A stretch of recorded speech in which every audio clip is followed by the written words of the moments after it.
तेलंगाना विधानसभा में बड़ी जीत के बाद कांग्रेस के रेवंत रेड्डी को राज्य के नए मुख्यमंत्री के रूप में चुनने की खबर है। रेवंत रेड्डी राज्य के नए सीएम हो सकते हैं। सीएलपी मीटिंग कल हो गया। ऑनलाइन रेजोल्यूशन पास करे, सीएम कैंडिडेट के बारे में हाईकमांड के ऊपर छोड़ दे रहे बोल के ऑनलाइन रेजोल्यूशन पास करके कल भिजा दिए और इंडिविजुअल एमएलएस ओपिनियन भी ले लिए।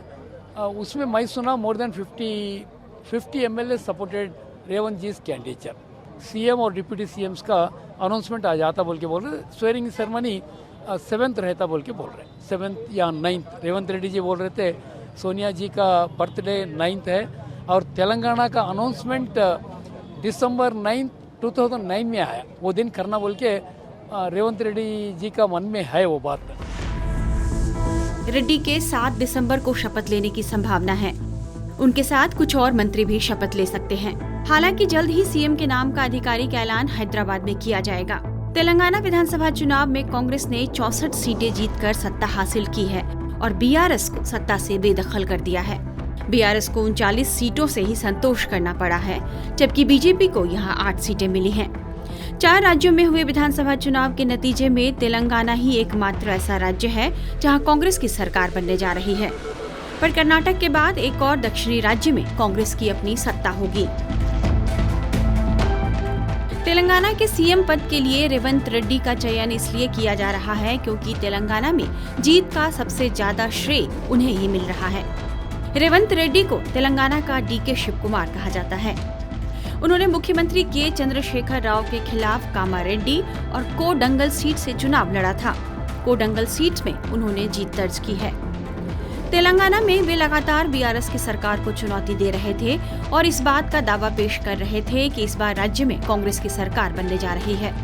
इसलिए जब चुनाव परिणाम आए और तेलंगाना में कांग्रेस के जीतने की खबर आई तो सबसे ज्यादा चर्चा रेवंत रेड्डी की ही होने लगी। उन्हें शुरू से ही राज्य में मुख्यमंत्री पद की कुर्सी का सबसे प्रबल दावेदार माना जा रहा था। आइए समझते हैं कि कांग्रेस क्यों उन्हें तेलंगाना की कमान सौंपने जा रही है। दरअसल तेलंगाना प्रदेश कांग्रेस के अध्यक्ष रेवंत रेड्डी राज्य में सबसे प्रभावशाली नेताओं में गिने जाते हैं। दिलचस्प बात है कि रेवंत रेड्डी जो कांग्रेस की तरफ से आज तेलंगाना के सीएम बनने जा रहे हैं, वे छात्र जीवन के दौरान आरएसएस के छात्र संगठन अखिल भारतीय विद्यार्थी परिषद से जुड़े हुए थे। हालांकि बाद में वे तेलुगु देशम पार्टी से होते हुए कांग्रेस में आ गए। रेवंत रेड्डी का जन्म 8 नवंबर 1967 को अविभाजित आंध्र प्रदेश के नगर कुर्नूल के कोंडा रेड्डीपल्ली में हुआ। 54 साल के रेड्डी 2007 में निर्दलीय ही आंध्र प्रदेश विधान परिषद के सदस्य चुन लिए गए थे। इस दौरान उनकी मुलाकात तेलुगु देशम पार्टी के प्रमुख एन चंद्रबाबू नायडू से हुई और वे उनकी पार्टी का हिस्सा बन गए। 2009 में रेवंत ने टीडीपी के टिकट पर अपना पहला विधानसभा चुनाव लड़ा और जीत दर्ज की।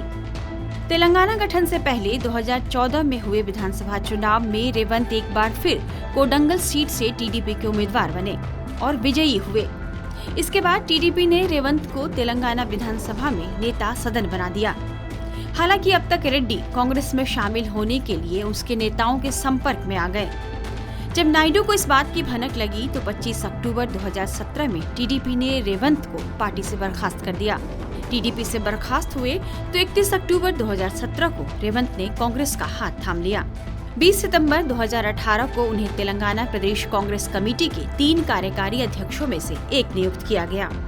वहीं 2018 के तेलंगाना विधानसभा चुनाव में रेवंत तीसरी बार कोडंगल सीट से चुनाव मैदान में उतरे। हालांकि वे बीआरएस के पटनाम नरेंद्र रेड्डी के हाथों चुनाव हार गए, लेकिन तेलंगाना में कांग्रेस के उन 3 लोकसभा सांसदों में वे शामिल रहे जिन्होंने 2019 में जीत हासिल कर ली। रेड्डी का विवादों से भी पुराना नाता रहा है। मई 2015 में वे तब विवादों में आए जब तेलंगाना की अपराध निरोधक शाखा ने उन्हें रिश्वत देने के आरोप में गिरफ्तार कर लिया था। पिछले महीने ही चुनावी आचार संहिता के उल्लंघन के मामले में भी पुलिस ने रेवंत रेड्डी को गिरफ्तार किया। मौजूदा चुनाव में उन पर पैसे लेकर टिकट बांटने के आरोप लगे हैं। आरएसएस के पृष्ठभूमि के होने की वजह से वे अक्सर विरोधी दलों के निशाने पर भी रहे हैं। चुनाव के दौरान आरएसएस के साथ कथित संबंधों को लेकर रेवंत रेड्डी और एआईएमआईएम अध्यक्ष असदुद्दीन ओवैसी के बीच जुबानी जंग भी छिड़ गई थी। चुनाव प्रचार के दौरान सार्वजनिक बैठकों में असदुद्दीन ओवैसी और उनके भाई अकबरुद्दीन ओवैसी आरोप लगाते रहे कि रेवंत रेड्डी आरएसएस के एजेंडे को बढ़ावा दे रहे हैं। ओवैसी उन्हें पूरे चुनाव में आरएसएस अन्ना कहकर संबोधित करते रहे। बीआरएस के कार्यकारी अध्यक्ष केटी रामाराव ने भी कई मौके पर इस मुद्दे को उठाया था। ऐसे में रेवंत रेड्डी को बार बार ये स्वीकार करना पड़ा कि वो अतीत में एबीवीपी से जुड़े तो जरूर थे, लेकिन आरएसएस के साथ उनका किसी भी तरह का कोई संबंध नहीं है। बहरहाल रेड्डी के सीएम बनने की राह की सभी मुश्किलें फिलहाल दूर होती नजर आ रही हैं और वे जल्द ही राज्य की कमान संभाल सकते हैं। टाइम्स नाउ नव भारत डिजिटल की रिपोर्ट।